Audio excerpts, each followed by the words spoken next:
آپ کی اجازت سے قرآن کی ایک آیت اور رسول کریم صلی اللہ علیہ وسلم کی ان کی حدیث مبارکہ بھی آپ کے سامنے اس کا مفہوم پیش کروں گا۔ قرآن پاک میں اللہ تعالیٰ فرماتے ہیں، یہ ختم نبوت کے حوالے سے ہے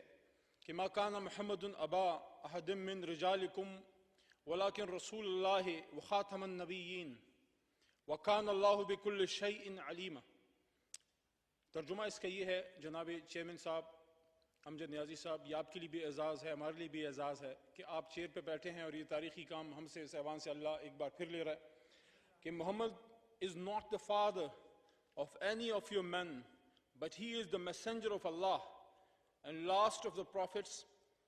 and ever is Allah of all things knowing۔ اور جناب محمد صلی اللہ علیہ وآلہ وسلم نے فرمایا انا خاتم النبیین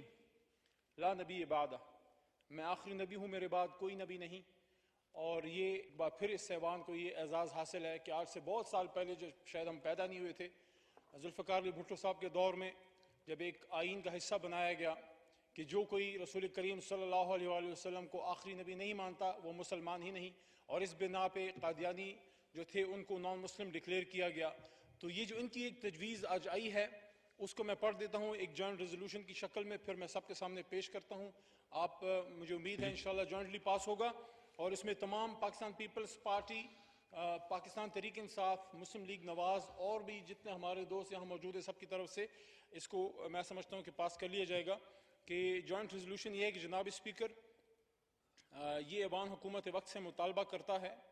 کہ تمام درسی کتب اور سرکاری اسکولوں میں جہاں بھی آقا کریم صلی اللہ علیہ وآلہ وسلم کا نام نامی اس میں گرامی لکھا پڑا یا پکارا جائے وہ اس طرح سے ہو، حضور اکرم خاتم النبیین محمد الرسول اللہ صلی اللہ علیہ وآلہ وسلم۔ امید ہے آپ میری تجویز زیر غور لائیں گے، یعنی کہ ابھی ہماری تجویز ہو گئی، اور اس سے اپنی رولنگ میں شامل کر کے دنیا اور آخرت میں اپنی اور ہم سب کی بخشش کا ذریعہ بنیں گے۔ جناب اسپیکر، جناب چیئرمین صاحب۔